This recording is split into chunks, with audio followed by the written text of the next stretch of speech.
en 678 Domingo. Vargas Llosa, la cultura, la ideología y el oportunismo. Declaraciones exclusivas para Clarín. Vargas Llosa, la situación que han creado me obliga a hablar de política. Pacho O'Donnell. Vargas Llosa es un propagandista de los holdings financieros internacionales. Usará esta situación para hablar de censura. Vargas Llosa y la comparación con Borges. ¿Cómo pueden estar una pareja como los Kirchner gobernando ese país? En los tiempos del peronismo usted fue perseguido con una cierta hazaña. Yo tengo mi conciencia clara en materia política. Aunque no me he ocupado de política y no entiendo de ella, pero entiendo de ética, ¿no? Borges políticamente era un enorme ingenuo y Vargas Llosa no lo es. El carnaval y una nueva canción de Barragán. Se van después de tanta farsa. Su carnaval que fue una gran comparsa. Se va esta murga y queda la ciudad.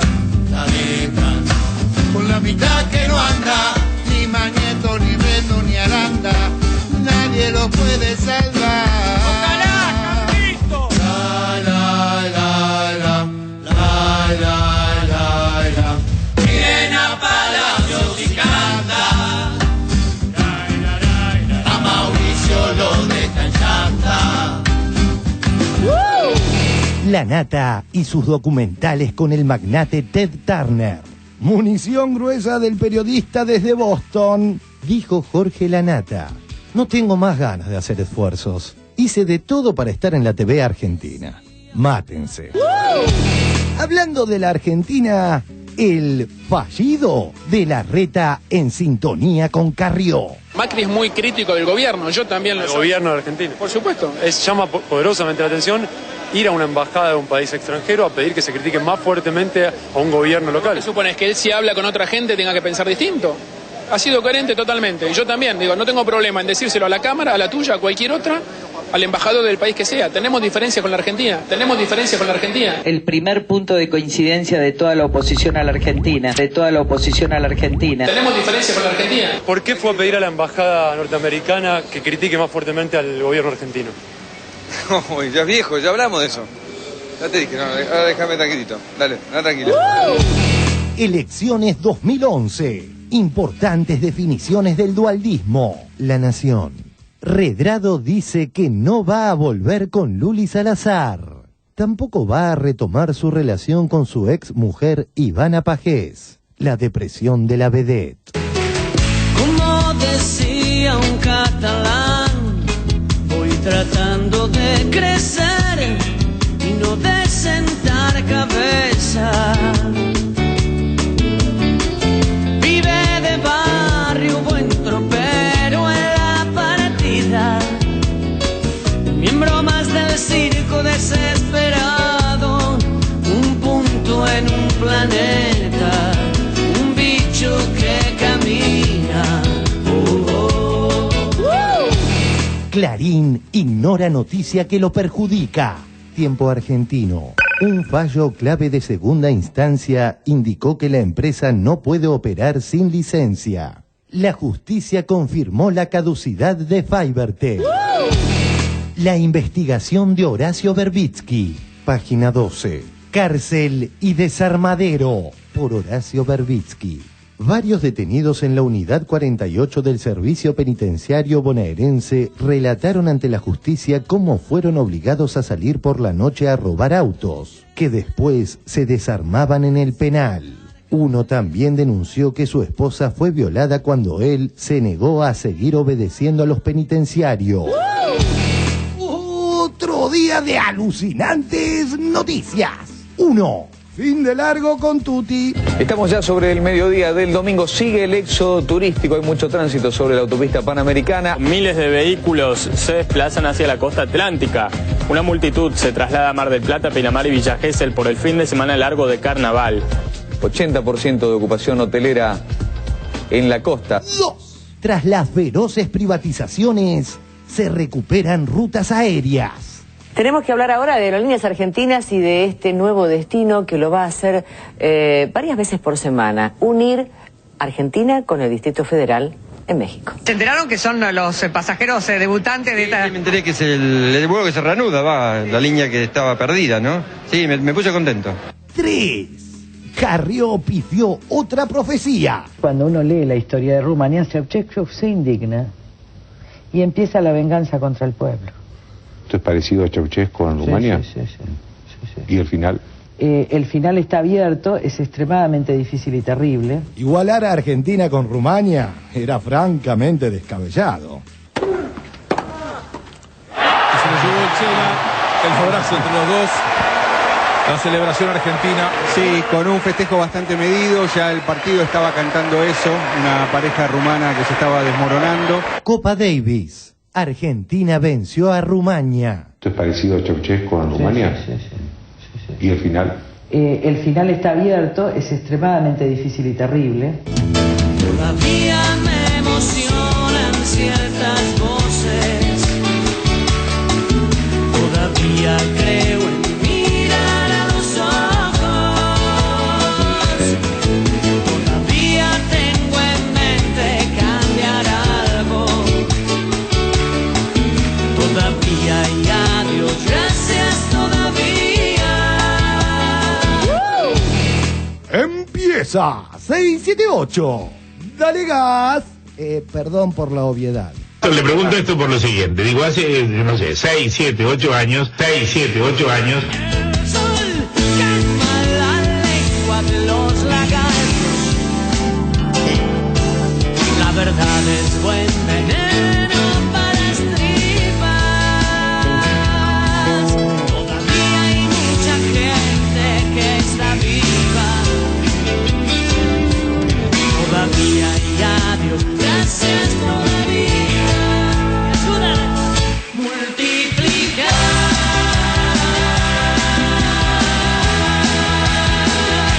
Es la tarea, es la tarea, es la tarea.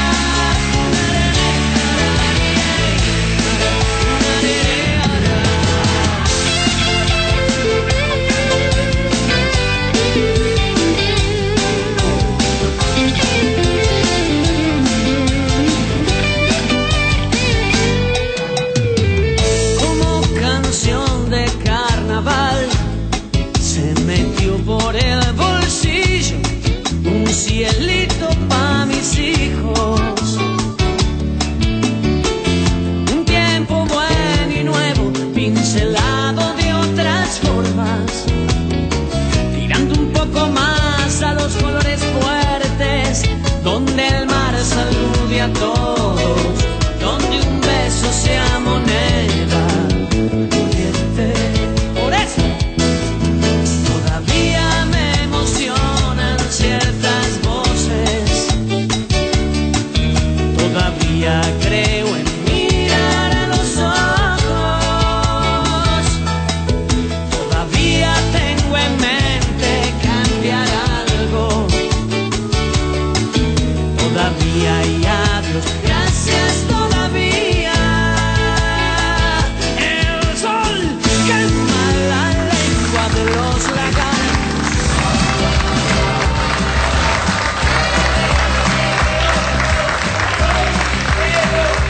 Muy buenas noches.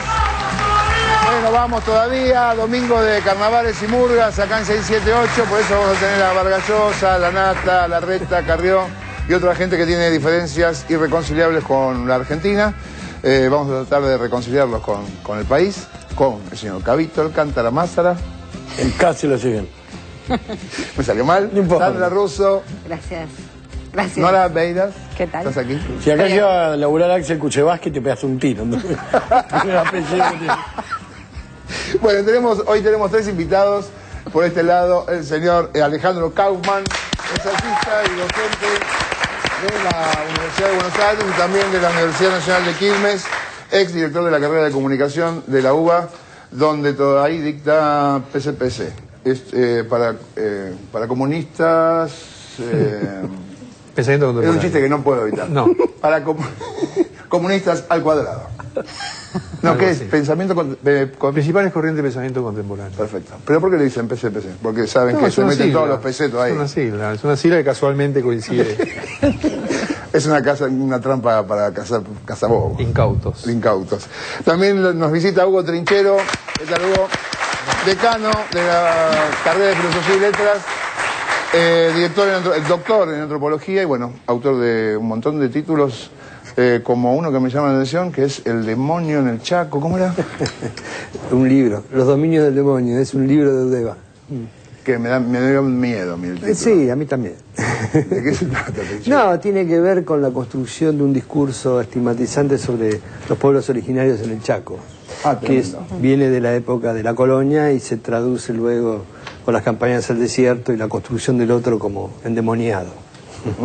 Este año lo vamos a releer ese libro, me parece. Está bueno eso, ¿eh? Y también nos visita el señor Vicente Muleiro por primera vez en su vida. Vicente, que es periodista, escritor, es subdirector de Radio Nacional, empezó a trabajar en el diario. ¿Por qué? Si sos porteño, ¿por qué empezaste a trabajar en el diario, un diario de Neuquén? En el diario de Neuquén, en el diario Sur Argentino de Neuquén, entré como corrector. Sí. ¿Cómo fuiste Una hasta allá? especie de exilio interno. Y bueno, en Neuquén empecé como corrector y ahí pasé a redacción y empecé periodismo. Y después trabajaste en Crónica, en La Razón, en Crisis, en El Expreso, en Clarín. Así es. Sí. Es más fácil decir dónde no trabajaste. ¿En La Nación también? No trabajé en Gente. No trabajé en La Nación, no trabajé en Perfil. Ahora vamos a hablar con Fonteve, que por ahí que lo tenemos, acá por ahí lo tenemos. Bueno, y que acaba de sacar hace pocos días, no sé si lo tenemos acá, se puede tomar por esta cámara, este libro, El Golpe Civil, 1976, que vamos a ver si quiero, y ya pedí, tener un bloque, a ver si nos contás de qué se trata este libro, que me parece más que interesante. ¿Cómo no? Y también perteneciste al grupo El Ladrillo de poesía, pero me parece que mejor no hablar, un grupo que se llama El Ladrillo. Y porque tenía como frase, una frase interesante de León Felipe que dice: la poesía es un ladrillo arrojado a la frente de Dios. Entonces, una barbaridad. Eso legitima un poco. Bueno, una barbaridad. Y hablando de barbaridades, vamos a ver el primer informe que tiene que ver con Vargas Llosa, la cultura, la ideología y el oportunismo también. Todo ahí. Vargas Llosa abrirá la Feria del Libro.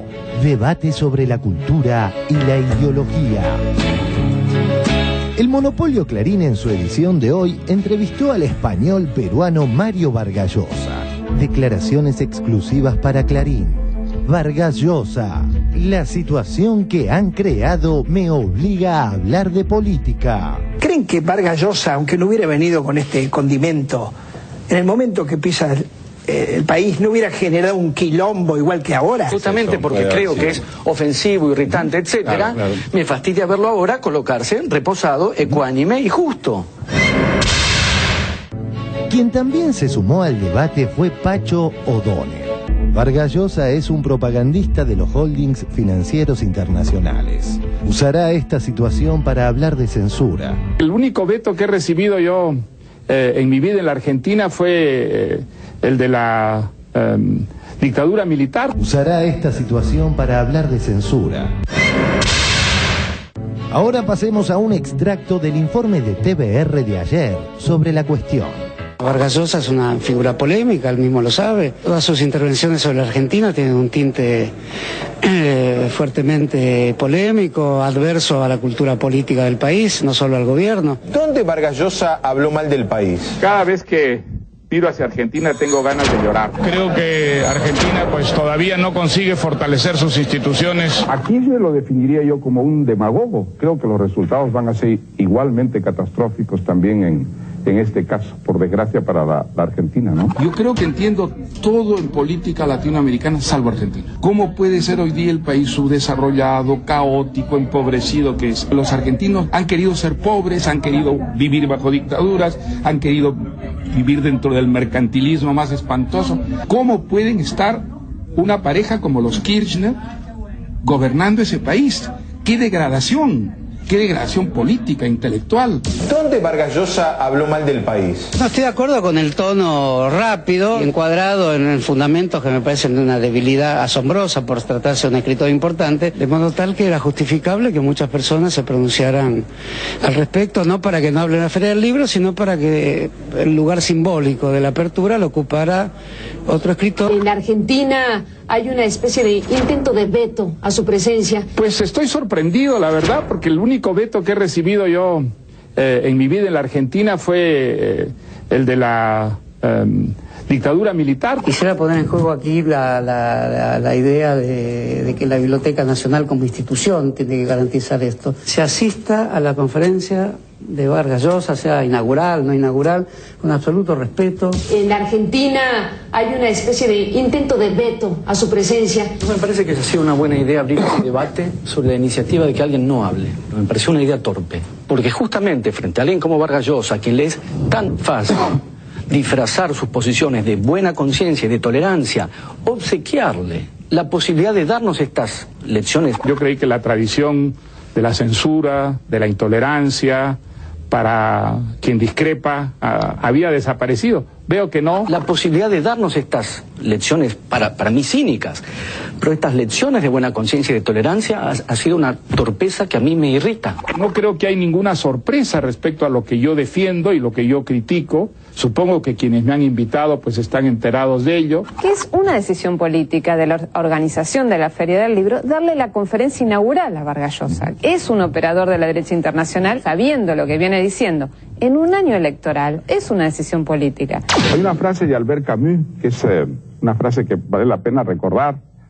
Decía que el genio artístico, literario, no es de ningún modo garantía de lucidez política. Ha sido políticamente que Argentina ha ido retrocediendo, empobreciéndose, subdesarrollándose por culpa de la demagogia, del populismo, de unas políticas absolutamente equivocadas en el campo económico. Elogios para la economía argentina los realizó a través de un editorial el analista financiero y premio Nobel de Economía Joseph Stiglitz. Elogió la recuperación de Argentina tras la crisis del año 2001. Unas políticas absolutamente equivocadas en el campo económico.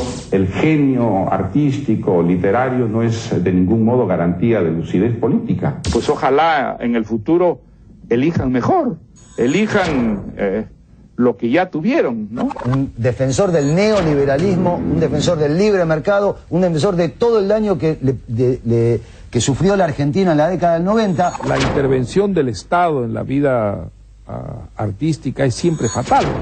Siempre se traduce en una burocratización del arte. Estoy en la obligación de recordarle, porque de hecho fue algo que se difundió bastante poco, que gracias a Néstor Kirchner y a la primera dama en ese momento y después posteriormente a la presidenta Cristina Kirchner, los actores ya hace un tiempo somos parte de esta cultura percibiendo el derecho de propiedad intelectual que se nos fue negado sistemáticamente 77 años. La intervención del Estado en la vida artística es siempre fatal. El Estado generalmente, incluso en los países más civilizados, no premia realmente el talento.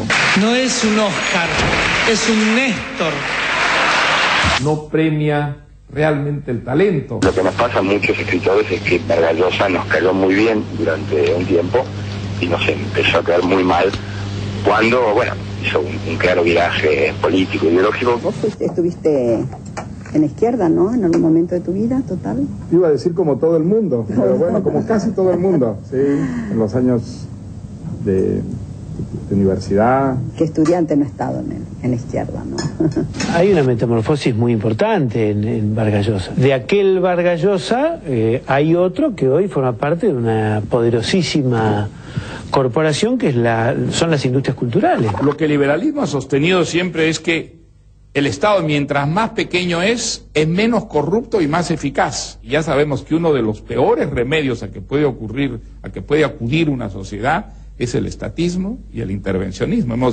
Sobre todo en países como los nuestros. La no intervención del Estado en la política y la libertad de mercado es todo lo que tiene Vargas Llosa para decir de economía. No es un señor con opiniones, es un señor que labura para esto, es un señor que en el año 2003, cuando empezaba el gobierno de Kirchner acá, estaba en Irak cubriendo, invitado por organismos oficiales de Estados Unidos, cubriendo los bombardeos con guardaespaldas yanquis y contando cómo veía él esa extraordinaria saga de los norteamericanos destruyendo Bagdad. ¿Qué piensa de esta idea del presidente Bush de que de alguna manera se puede imponer o llevar la democracia a países como Irak. ¿Es posible eso o es un delirio de los conservadores de Estados Unidos? No, no es un delirio. No, no es un delirio. Yo tengo el convencimiento de que la inmensa mayoría de los iraquíes están muy contentos. Fue una de las conclusiones que yo saqué de mi viaje. Cuando uno ve las expresiones, tiene un nivel de mediocridad esas expresiones políticas. Es un cruzado, tiene eslogans muy fáciles.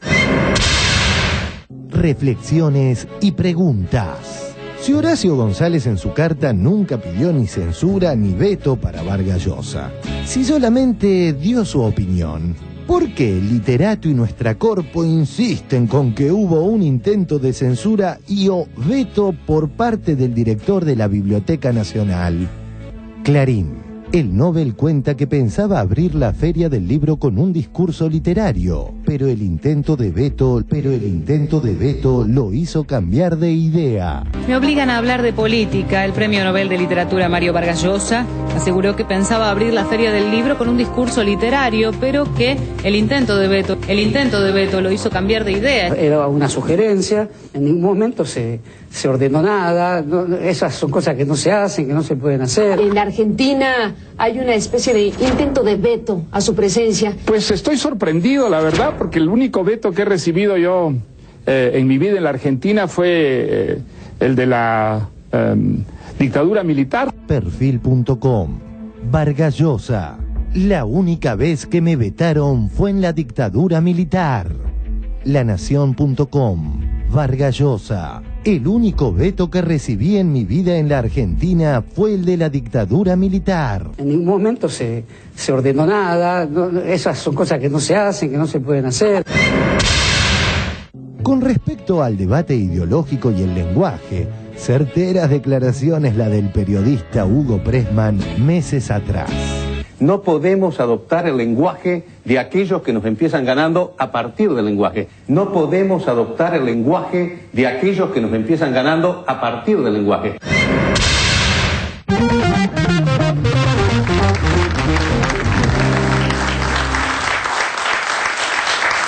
Bueno, ya que estamos con Vargas Llosa, empiezo por mi derecha. La mía, no que están aquí. ¿Cómo estás viviendo estos apasionantes días con el caso Vargas Llosa, Horacio González, nosotros? Desde la izquierda de la mesa, por lo menos. con mucha preocupación, con desasosiego por el sesgo que adquiere la discusión incluso global, ¿no? La difusión que ha tenido. Y sobre la necesidad de reflexionar y analizar esto que está ocurriendo, ¿no? Porque aquí lo que hay que discutir, me parece que es cuál es el carácter del debate que se abre. Es un debate no solamente cultural e ideológico, sino entre instituciones de interés público, instituciones vinculadas con la cultura. La Feria del Libro es una institución, la Cámara Argentina del Libro es una institución, la Biblioteca Nacional es una institución. Son todas instituciones públicas que tienen responsabilidades sobre la cultura, específicamente en relación al libro. El registro nacional de los libros publicados lo lleva la Cámara Nacional del Libro, que es privada. Eso podría ser una tarea del Estado. El ISBN, que es un registro obligatorio que determina el patrimonio nacional. Claro, eso lo lleva la Cámara Argentina del Libro. Entonces, digamos, acá no hay lugar para la ingenuidad o la inocencia respecto de la libertad de expresión o la libertad de pensamiento o lo que cada uno se le puede ocurrir decir, ¿no? Eso por un lado. Por otro lado, es decir, es perfectamente legítimo que el director de la Biblioteca Nacional opine sobre una cuestión de interés público. Eso tiene legitimidad. Más cuando se trata de un intelectual que actúa como intelectual y como funcionario, y que cuando actúa como intelectual se le acusa de ser funcionario, y cuando actúa como funcionario se le acusa de ser intelectual, que es lo que pasó ahora. Pero aparte no fue tampoco el único protagonista de esta discusión, porque también una carta de Aurelio Narvaja, que es el editor de Coligüe, y ha habido otras intervenciones. Es decir, la discusión adquirió un sesgo interesado en producir un efecto difamatorio y un daño contra quienes apoyan al gobierno y contra el propio gobierno. Y esto, hay un terreno propicio, hay un terreno fértil para eso. Uno ve la facilidad con la que en la CNN, por ejemplo, se habla de un veto. Y evidentemente es conveniente estar prevenido frente a esos riesgos, pero siempre que una causa de los subalternos, de los dominados, de la emancipación, logra sobreponerse logra mejores condiciones, ¿no es cierto? Logra sobreponerse a la dominación, siempre va a ser vulnerable a críticas por las torpezas, por las inconveniencias. En estos días hay varias discusiones de ese tipo y las va a seguir habiendo durante todo un año electoral en el que hay una disputa por quién vamos a votar. Entonces cualquier cosa que digamos y que hagamos va a ser proclive a este tipo de debates. Pero me parece que hay que restaurar la discusión cultural e institucional en su lugar. Y el lugar de esa discusión es una discusión legítima sobre quién habla, cuándo habla, desde qué lugar simbólico y con qué propósito. Ok, Trinchero. Sí, es también preocupado por lo mismo que decía Kaufman, ¿no? Me parece, de todas maneras, que se lo hubiera criticado o no, el lugar de Vargas Llosa hubiera sido el mismo. Él es como su personaje de su novela El Hablador, él es un hablador. Un converso hablador que trata de hablar de los otros.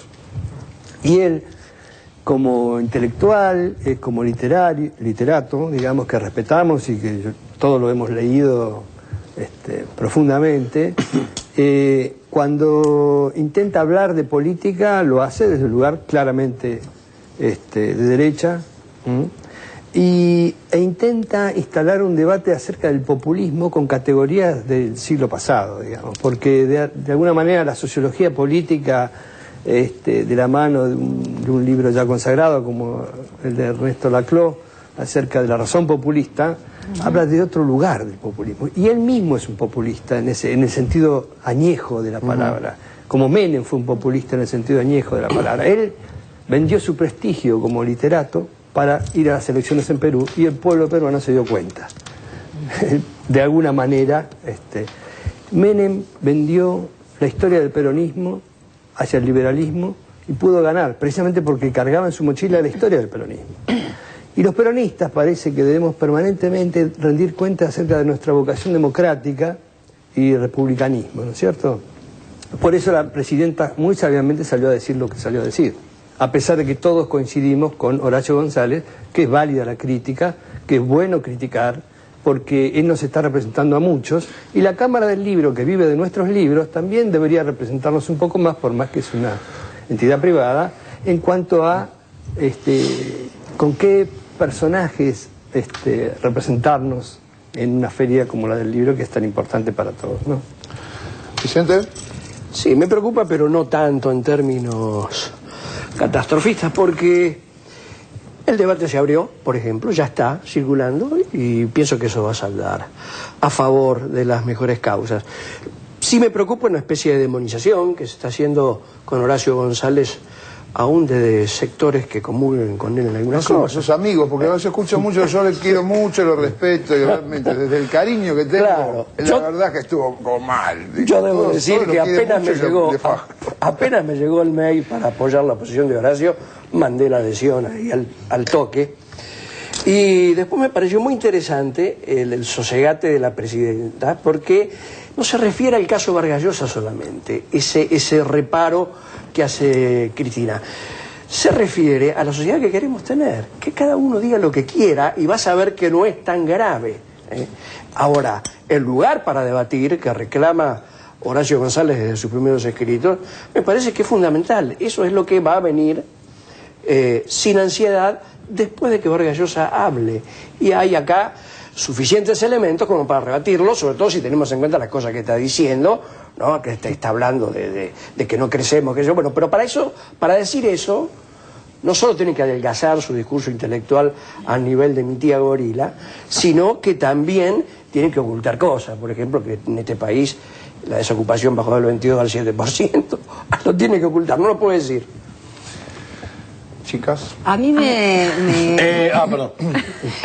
A mí, no, retomando lo que decía Vicente, a mí me llamaba la atención, yo también apenas recibí el mail, adherí casi visceralmente.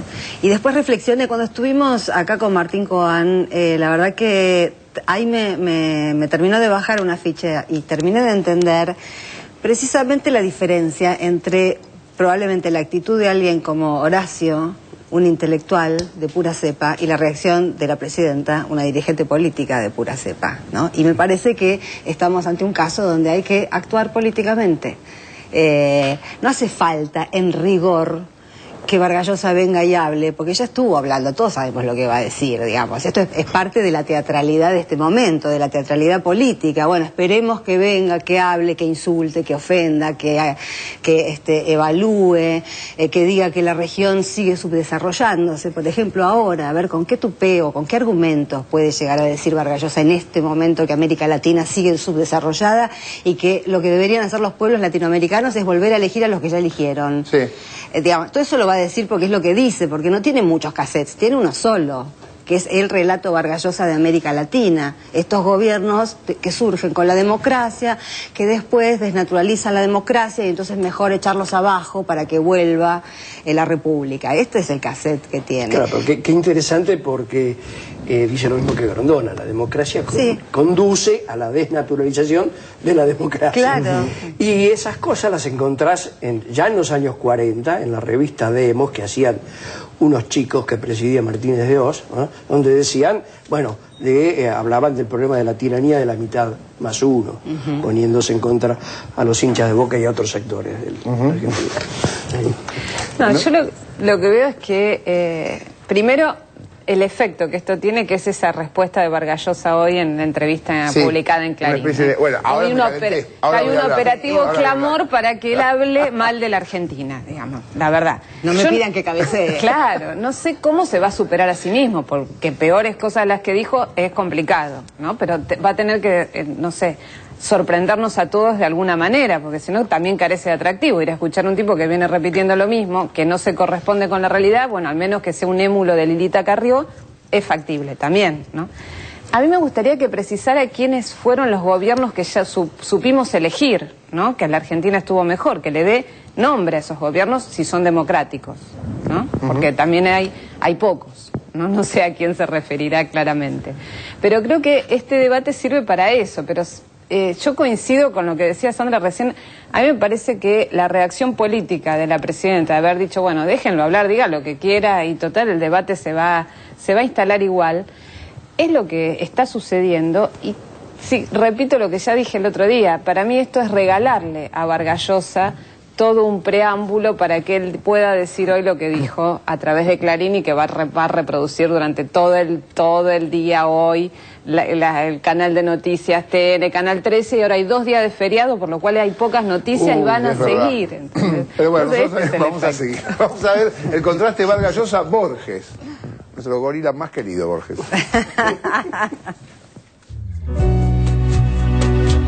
Cultura, ideología y contexto histórico. Contraste entre Borges y Vargas Llosa. En estos últimos días, en el transcurso del debate sobre Vargas Llosa, surgieron algunas comparaciones entre Borges y el citado Vargas Llosa. Se podría destacar que el actual Nobel de Literatura no solo es un escritor con pensamientos neoliberales, que tiene derecho a tenerlos, sino también un representante de un complejo entramado de intereses financieros y comerciales, mientras que el argentino decía lo que decía con su rabioso antiperonismo y con algunas declaraciones no muy democráticas, en otro contexto histórico y sin representar a holdings internacionales. Pacho O'Donnell.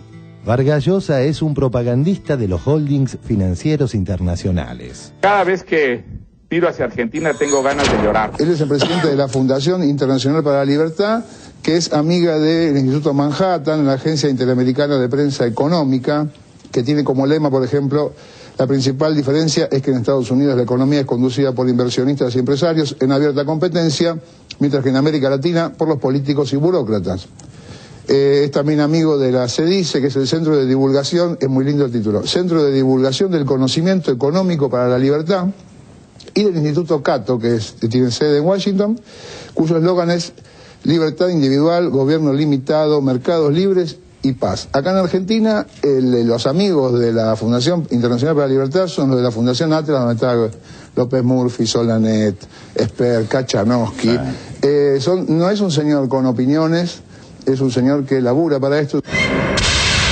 Yo estaba segurísimo de que el peronismo, después de no haber podido nunca leer a Borges, por no saber cómo encajar la relación de literatura y política, ya habían aprendido. Pero no es lo mismo, Borges, no es lo mismo. No es lo mismo. Borges era un señor conservador, un gorila, pero era un señor no que es lo caminaba mismo, por la pero calle. las lecturas que se hacen se parecen. La manera de relacionar, justamente, no son lo mismo en absoluto. Pero la manera de cruzar literatura y política y sacar conclusiones entre un terreno y otro se parecen tremendamente. ¿Qué opina usted de la democracia? Es un abuso de la estadística, nada más. ¿No cree usted en la democracia? No creo en la posibilidad de una democracia argentina. ¿Cuál sería entonces una solución, ya que usted está refiriéndose a los problemas políticos de su país? No tengo ninguna solución, yo no soy un político. Pero por el momento me parece que como observador, lo único conveniente sería postergar las próximas elecciones unos 300 o 400 años, pero fuera de eso no se me ocurre ninguna otra solución, ¿no? Y tener un gobierno fuerte y un gobierno justo también, un gobierno de señores y no un gobierno de ampones. Pero desde luego mis opiniones en materia política no deben tomarse en cuenta. Yo no sé nada de eso. Borges era el primer gorila de la historia, si queremos utilizar esa terminología. ¿Y alguien podría decir que Borges no abriera la Feria del Libro? En los tiempos del peronismo usted fue perseguido con una cierta hazaña. Yo tengo mi conciencia clara en materia política. Aunque no me he ocupado de política y no entiendo de ella, pero entiendo de ética, ¿no? Sí que hay que tener un gobierno deshonesto, que desear aquello es desear la deshonestidad, ¿no? Me basta con eso. Además, un gobierno muy cruel y muy arbitrario. Bueno, desde luego yo ahora es natural que ocurra eso dada mi edad, pero es natural que yo mire más a la derecha que a la izquierda, hacia la derecha que hacia la izquierda, ¿no? ¿Por razones puramente biológicas? Posiblemente yo no pueda defender lo que mi modo de obrar, pero... ¿Usted heredó alguna vez el anarquismo de su padre? Sí. ¿Y lo tuvo de joven? Y lo tengo para el porvenir. Ojalá merezcamos no tener ningún gobierno alguna vez, en ningún país del mundo. Borges políticamente era un enorme ingenuo, y Vargas Llosa no lo es. Vargas Llosa, la situación que han creado me obliga a hablar de política. Borges políticamente era un enorme ingenuo, y Vargas Llosa no lo es.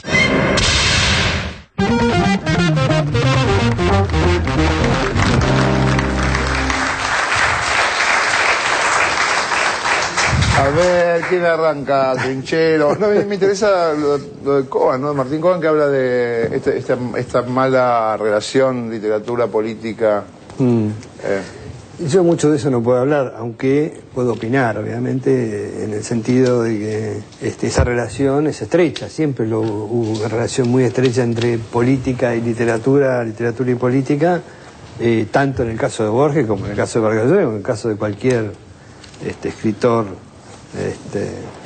Y es verdad, tal vez uno puede decir que Borges es más ingenuo que Vargas Llosa, que es un intelectual orgánico, como se le dice, de las corporaciones financieras. Sí. Ingenuo e ingenioso, además. Pero, claro, si uno orada un poco sobre la producción de Borges, que no me quiero meter demasiado ahora porque creo que no es el tema, sus ficciones también quedan enredadas dentro de cierta lógica de entender el poder en Argentina y la historia de la Argentina. Así que, de todas maneras, creo que son, sí, dos cosas distintas, porque una cosa es ser alguien que está dentro de ese entramado ficcional de lo que es la historia oficial en Argentina, para decirlo de alguna manera, y otra cosa es ser un intelectual orgánico, alguien que representa, ¿no?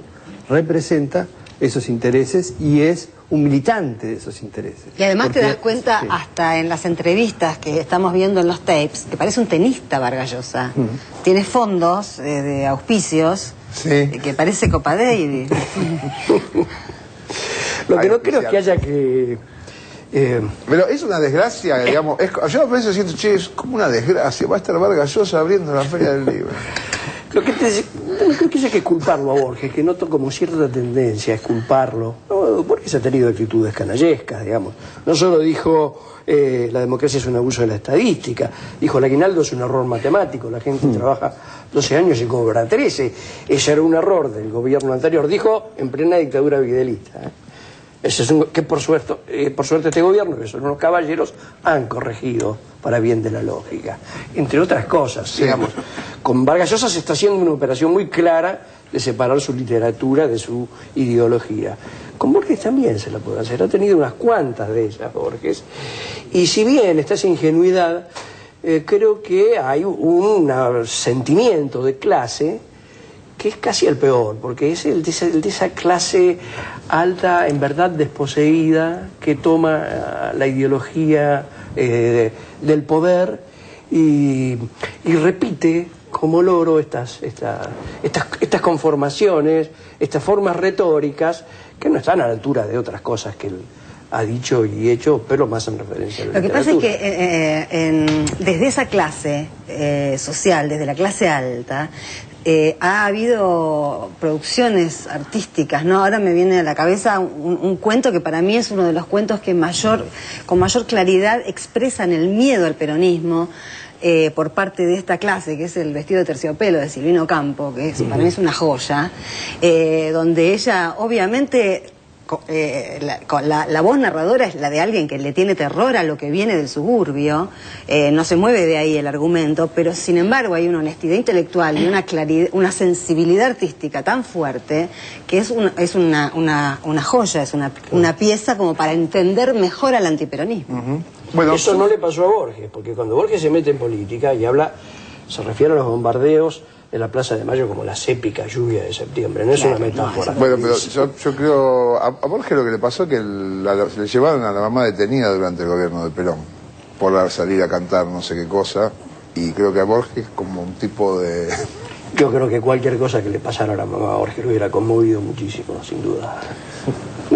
Yo no compartiría mucho la comparación entre Borges y Vargas Llosa por una serie de razones. Habría que empezar por también plantear la discusión acerca de la observación prontuarial que hacía hace otro día sobre Vargas Llosa, porque creo que tampoco ese es el asunto. Es decir, eso nos lleva a un terreno que está siendo justamente aprovechado. Eso también está siendo aprovechado. Está siendo aprovechado que se demoniza de alguna manera a Vargas Llosa como si fuera un agente orgánico de una entidad malévola, que lo puede ser. Es un poco anti nosotros. Sí, pero no es por donde tiene que ir la discusión. Efectivamente, él es un propagandista burdo de una serie de valores que expresa de la manera más torpe, efectivamente, como se ha dicho aquí varias veces. Pero ese no es el caso, eso no tiene demasiado interés. Es un propagandista, trabaja para una serie de entidades. Muy bien, ¿y cuál es el problema con eso? No es esa la principal cuestión. La principal cuestión es que va a inaugurar la Feria del Libro, y eso tiene un significado simbólico institucional que es lo que se puso en cuestión. Eso es lo que se puso en cuestión, no necesariamente lo que él piensa. En ningún momento estuvo en discusión que él diga lo que piensa, porque lo va a decir y tiene todos los canales para decirlo. Lo que se puso en discusión es que una institución de interés público, como son las diversas entidades que componen la Fundación del Libro, entre la cual está la Cámara Argentina del Libro, le dé ese lugar para inaugurar en un año electoral. Hace poco hubo un evento con una delegación artística argentina que estuvo en la Bienal de San Pablo y que fue impedida de exponer lo que había llevado porque había campaña electoral en Brasil, y eso produjo toda una reacción muy negativa de parte de muchos de nosotros, ¿no es cierto? Es decir, un año electoral es un momento delicado en el cual los debates no son ni ingenuos, ni simples, ni lineales, y en el cual esta intervención de Vargas Llosa tiene un efecto absolutamente de intervención sobre una puja concreta que es esta que estamos viviendo. Entonces, ¿qué es el tema tenemos central? que Ahora, Borges nunca desempeñó ese papel. Sí. Borges es un escritor de una talla que no tiene ninguna relación con la de Vargas Llosa, es de otra escala completamente diferente, así es considerado además a nivel mundial. No podría ponerse en el mismo plano las opiniones de Borges con las que está profiriendo Vargas Llosa. Es decir, Borges era una suerte de anarquista. No quiero calificar tampoco, pero ahí mismo en las citas que se hicieron hay una de él que dice, bueno, lo ideal sería que no hubiera ningún gobierno. Era un libre pensador, alguien que decía lo que se le ocurría, alguien que tenía una relación muy interesante con los medios de comunicación, porque él hablaba con todos y con cualquiera en cualquier momento, pero planteó una temática acerca de no morir en Argentina para no ser víctima de los medios amarillos de comunicación nuestros. Ese fue un tema que se planteó respecto a la muerte de él y de por qué fue a morir a Ginebra, ¿no? Se recordaba la muerte de Balbín cuando estuvo en terapia intensiva y que fue tapa de la revista Gente. Quiero decir, también fueron hechos fundacionales del amarillismo en los medios hegemónicos de comunicación en Argentina. Cuando estuve aquí la vez pasada mencioné el atentado contra la AMIA. Es decir, cómo en nuestro país hemos desarrollado sistemáticamente actitudes de amarillismo generalizado en los medios de comunicación. Un diario como La Nación es amarillo, en la tapa es amarillo.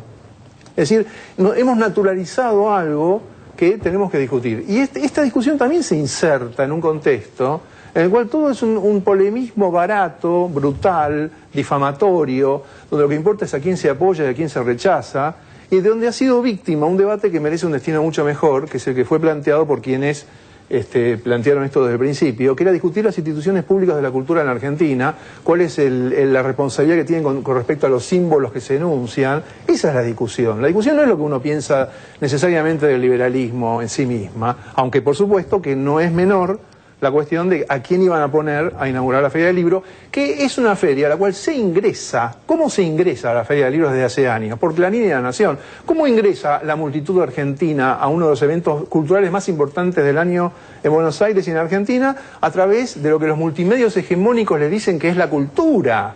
Ese es un problema central. ¿Por qué tengo que entrar a través de Radio Mitre y de Canal 13 y de TN a la cultura libresca? Esa es la concesión que le han hecho las corporaciones editoriales a los medios hegemónicos, y eso es lo que tenemos que discutir. En ese sentido la discusión se queda corta, hay mucho más para discutir todavía con respecto a cómo se constituye simbólica e institucionalmente la cultura en la Argentina.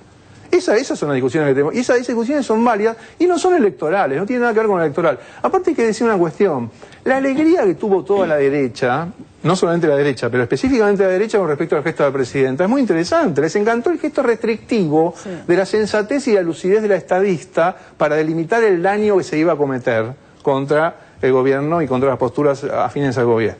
Eso les encantó. Ahora, eso en nombre de la defensa de la libertad. Porque en nombre de la defensa de la libertad tienen que haber dicho, no, déjenlo a Horacio González, a los que firmaron, a Coligüe, a que digan lo que quieran. No, ellos no pueden decir lo que quieren porque son el Estado. El Estado tiene que quedarse callado. Ahora, al mismo tiempo, y termino con esto, quienes apoyamos al gobierno o venimos a sentarnos en un programa como este o participamos en un programa como este, no podemos ser tampoco ingenuos respecto de lo que implica apoyar a un gobierno o apoyar a una figura estatal. Y eso no es fácil de encarnar. Es decir, uno cuando apoya a un gobierno no le puede decir a un grupo de oposición, tened cuidado con lo que haces. No puede decir eso, no tiene que decir eso. Es decir, el terreno es resbaladizo. El terreno es resbaladizo, uno no puede decir que sea eterna, ni puede decir... Hay muchas cosas que no se deberían decir y que todo el tiempo surgen y es cuestión de discutirlas y de revisarlas. Tampoco de desgarrarse vestiduras por ello. Pero son los temas que hay que discutir. Ahora, pero si la Feria del Libro no hubiese... Yo coincido en que la decisión es absolutamente política de parte de la Feria del Libro de convocar a la conferencia inaugural a Vargas Llosa. Ahora, si esa decisión no se hubiese tomado, esta discusión que usted plantea sobre cómo se llega al mundo de la cultura, digamos, esta relación entre los grupos de comunicación hegemónicos, quienes establecen la agenda cultural en la Argentina de hoy, no se da. Probablemente no. Entonces ahí hay un déficit que es muy previo. Creo que eso sí concierne a lo que realmente hay que debatir, que es cómo se dan las discusiones, cuáles son los espacios, las arenas de los debates y las disputas, qué carácter tiene. Eso es lo que tenemos que discutir. Y eso es lo que tiene de rico este momento, que la cosa salta por donde menos lo esperás. Pero eso depende también de otro avance del estatismo. Claro. Es que ese es el tema. Ese es el tema central. Ese es el problema para Vargas Llosa. El debate central de todo. Ese es el debate si hay intelectuales apoyando a este gobierno es porque es un gobierno que los llamó, que los escuchó, que se interesó en tener una relación con ellos. Ese gobierno tiene que saber que eso implica un riesgo. El intelectual está en una situación contradictoria entre la responsabilidad y la convicción, como clásicamente sabemos que se ha dicho. Respecto a lo cual Horacio González es un gran y fino intérprete de la cuestión weberiana, ¿no? De la convicción y de la responsabilidad. Entonces el intelectual está en tensión. Es decir, no es inocuo que un intelectual apoye al gobierno, cualquiera que sea. Porque siempre, por malo que sea ese intelectual, como hay en algunos casos, sobre todo en la oposición, va a haber momentos de tensión o de contradicción, porque el intelectual tiene un compromiso con una tarea que no es la misma que la tarea orgánica de apoyo a un gobierno o a un Estado. Entonces, claro, no es un político. No, por eso. No, pero está bueno lo que está diciendo Kaufman, porque desde que surgió Carta Abierta en su momento, se escucha hablar, digo Carta Abierta porque fue un hito en ese momento y no porque agote el apoyo de ciertos sectores a este proyecto político, pero inmediatamente surgió la figura del intelectual adicto, y alguien como intelectual adicto ya queda interdicto como intelectual, porque realmente ya no sirve para nada. Ahí está Feynman, si que fue el primero que lo agarraron y lo claro. basurearon. Porque la razón de Estado, la lógica institucional, conduce a recibir el apoyo intelectual como un efecto propagandístico. Eso ocurre con respecto a cualquier institución y a cualquier Estado y a cualquier condición política. Y la tarea de intelectual, entendiendo de un modo amplio intelectual, en este programa se ve continuamente esa tensión, se la ve con periodistas de larga trayectoria que participan en forma permanente de este programa y que siempre plantean discusiones que habría que profundizar. Sería muy interesante que la producción del programa tenga una estrategia editorial de profundización de esas discusiones, que no lo hace. ¿Por qué no lo hace? A ver si escuchó la producción, ¿eh? Sí, no lo hace, porque digo, hay cosas muy valiosas que se dicen permanentemente aquí, que se dicen quienes están hoy presentes y quien no está presente también hoy, que son como márgenes anecdóticos de lo que ocurre en el programa, cuando tenía que estar mucho más en el centro. Y me parece que la oportunidad de estos debates sí es interesante. Si pudiéramos debatir estas cosas en el medio de una campaña electoral sin perjudicar o sin generar estos tropiezos, o sea, ganándole a la lucha propagandística por convertir en tropiezo lo que es, porque ojo, tampoco hay que pensar que la feria, la fundación del libro fue maquiavélica cuando lo ponía ahí a Vargas Llosa. Concedámosle que Vargas Llosa, por su gravitación como literato y como figura pública global, concedámoselo, concedémosle la ingenuidad, ¿no? Como le podemos conceder, y lo vamos a hacer, a quienes han dicho lo contrario, que no lo hicieron con una intención de prohibir nada, concedámosle a la Fundación del Libro que quería tener una gran repercusión iberoamericana con una figura de esa magnitud y que no creyó que eso iba a estar en el centro de la discusión. Concedámoselo. Claro. ¿Por qué no? Ahora, después de que se produjo todo este debate, sabemos que hay otra serie de problemas, como Horacio mismo González lo dijo aquí sentado, dijo, bueno, veo una serie de consecuencias y de efectos que se han ido produciendo. La actitud intelectual es no la de que se adhiere rígidamente a una postura dogmática, sino la que va siguiendo los acontecimientos y va reflexionando sobre ellos y viendo cómo van variando. Y me parece que esto es lo que tenemos para aportar públicamente en la televisión pública en un programa como este. Es decir, no adherir o rechazar, sino ir analizando, ir discutiendo y ir viendo cómo se transforman los acontecimientos. No es fácil tampoco. No, claro que no es fácil. No es nada porque fácil. A veces no tenés el ámbito del debate, no está, no existe, porque claro, pero a este ámbito del debate y existe la militancia política y existe la vida ciudadana también, sin duda además, que los disparadores públicos son más fuertes, pero no quiere decir que no haya otros ámbitos. Y además existe la hegemonía de los de las corporaciones en cuanto a la instalación de determinados temas y qué se debate y qué no se debate. Pero ya hay un grado de interpelación, y este caso lo muestra, ya hay un grado de interpelación que también está instalado. Ya creo que se abrió ese debate. Yo creo que se abrió, que hay en ese sentido un punto de inflexión y que el debate está abierto y que eso es saludable. Y es verdad cómo desde nuestro temperamento y de nuestra historia política, cómo transformar en pensamiento algo que siempre nos parece como urgente, ¿no? Bueno, que no venga este señor a insultar a la presidenta de ese lugar, por ejemplo. Nos parece urgente, nos apasionamos y vamos ahí. Pero la consecución de la polémica va a mejorar desde ya estos niveles de discusión. Ya mejor, sí, yo creo que ya mejoró. Vamos ahora de Vargas Llosa y Jorge Luis Borges, dos grandes, a La Nata y Fontevecchia. Otros dos. Fontevecchia, La Nata y la repetición de mentiras. En la nota que hoy salió publicada en su diario, Fontevecchia entrevista a un exiliado en Boston que graba documentales para el magnate de medios Ted Turner, Jorge La Nata, quien dejó a cargo de su programa en la Argentina a Maxi Montenegro.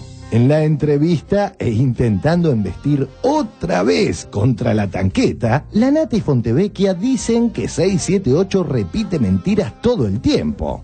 Antes de adentrarnos en estas jugosas declaraciones y hablando de repetición de mentiras, repetiremos y sin mentir las mentiras que muchos periodistas dijeron con respecto al discurso de Cristina y la inseguridad.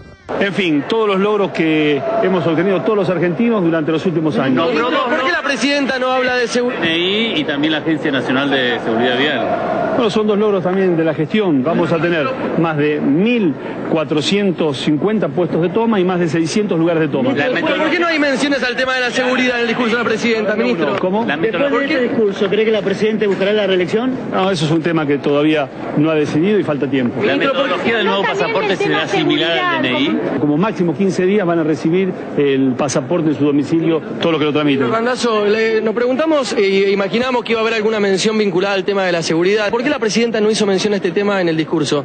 Creo que usted no prestó lo suficientemente atención, ha sido muy clara, habló del tema de la seguridad. Nosotros hemos hecho incorporaciones en Gendarmería por más de 12.000 efectivos, en Prefectura por más de 3.300, cerca de los 10.000 en Policía Federal. La seguridad es la seguridad y no debe tener ideología. Pero ¿por qué la presidenta no hizo mención a este tema en el discurso?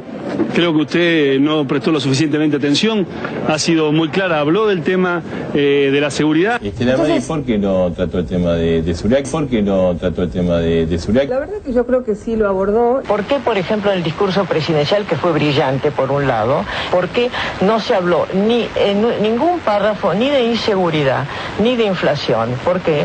Que la presidenta no habló de inseguridad, que está viendo otro canal usted. No, ¿por qué? No, ninguno. ¿Cómo que la presidenta no habló de inseguridad? ¿Me está hablando en serio?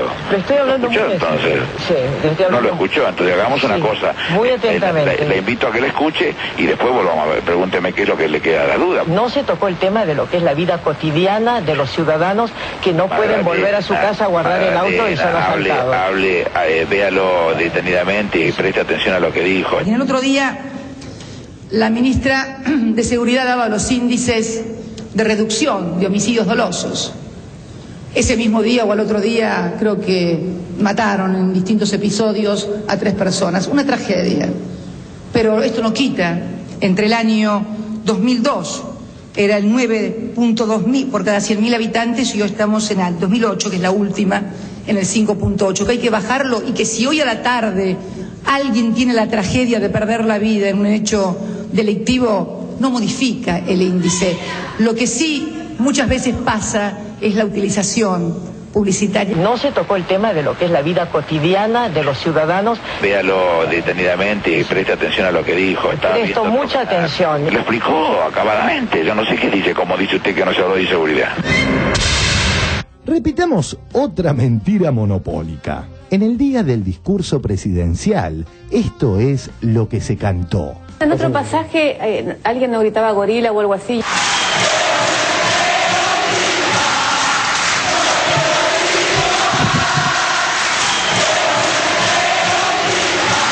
Y esta fue la mentira de Telenoche.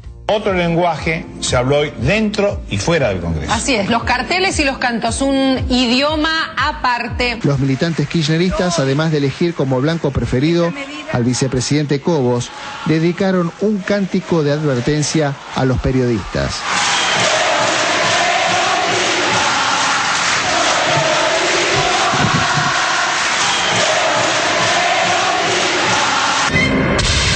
En otro pasaje, alguien no gritaba gorila o algo así.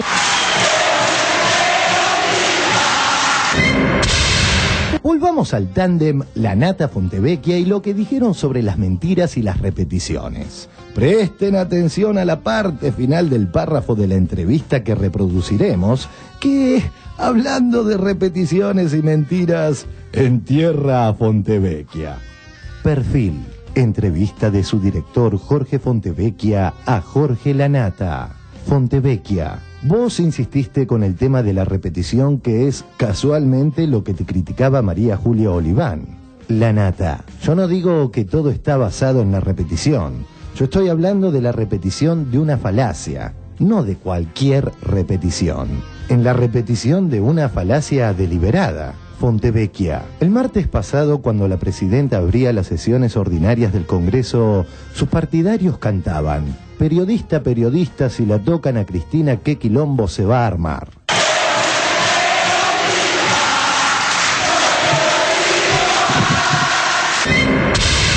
Fontevecchia, el martes pasado, cuando la presidenta abría las sesiones ordinarias del Congreso, sus partidarios cantaban: periodista, periodista, si la tocan a Cristina, qué quilombo se va a armar. Hablando de repetir mentiras, Fontevecchia vuelve a repetir la mentira en su editorial de hoy. Mientras escuchaba que dentro del propio Congreso, los kirchneristas cantaban: periodista, periodista, si la tocan a Cristina, qué quilombo se va a armar. Los kirchneristas cantaban: Periodista, periodista, si la tocan a Cristina, ¿qué quilombo se va a armar?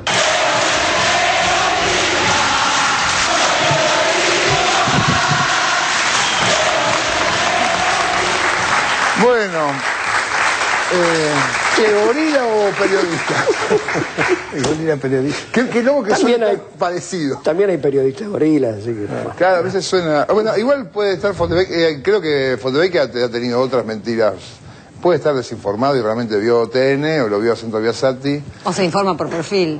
O se informa por perfil y se quedó con esa... Y la nata, Jorge Lanata también, quiero un solo tema a tocar que se hace eco varias veces la mentira, porque Jorge Lanata en muchos lados viene diciendo, le preocupa la plata que gana la gente. Habló hoy en la nota, este perfil, habló que casi, en pocas palabras, como que Víctor Hugo Morales hace lo que hace por una cuestión de dinero y vendió sus ideas y sus ideales por una cuestión de dinero, y se refiere a nosotros. En un momento dijo que ganábamos 90 lucas, ahora dice que ganamos 50 lucas, nos trata de ratas.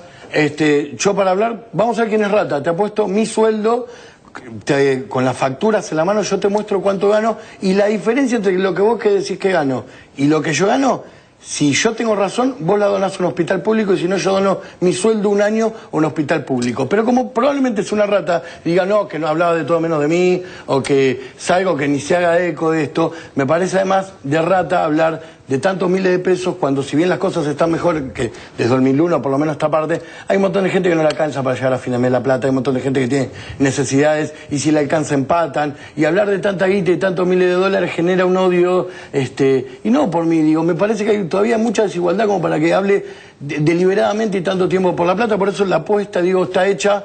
La diferencia de lo que yo gano contra lo que vos decís que gano, si vos tenés razón, yo gano mi sueldo un año, y si vos donás esa diferencia durante un año, a ver si toma la apuesta y deja hablar de cuánta guita ganamos nosotros. El desafío, Cabito, está... A ver si me contesta, pero va a salir diciendo no, que hablaba de todo menos a mí. Yo me hago cargo de lo que digo y lo que gano. Bueno, la nata hace estas cosas. ¿Qué opinas de todo esto, Sinchero?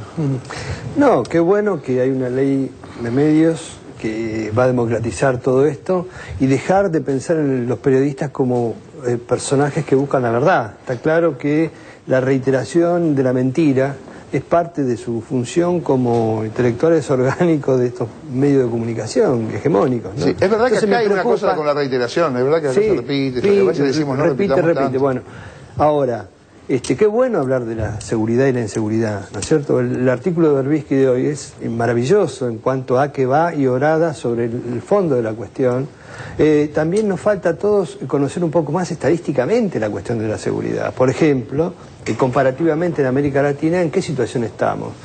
Comparativamente, históricamente, en los últimos años, ¿cómo evolucionó el tema de la violencia y la inseguridad, o la seguridad, que es su anatema, digamos, en el país? Y seguramente que junto con el desarrollo de las mejores condiciones de existencia que tenemos todos y lo vivimos todos, también hay un mejoramiento en las condiciones de seguridad tal como los ciudadanos la pensamos. Pero eso no aparece en los medios, pero debería sí aparecer en el debate, porque para informarnos tenemos que saber comparar las cosas, porque ¿qué es la inseguridad? Es una abstracción. Totalmente. Durkheim hablaba, discúlpame, de que en la sociedad capitalista vivimos en la inseguridad, vivimos, el delito es parte de la vida cotidiana. El asunto es que determinadas sociedades lo resuelven un poco mejor y otras un poco mejor. Eso es lo que tenemos que saber. ¿Cómo lo estamos resolviendo? Si un poco mejor, para desaparecer el problema de la inseguridad en nuestra sociedad es imposible.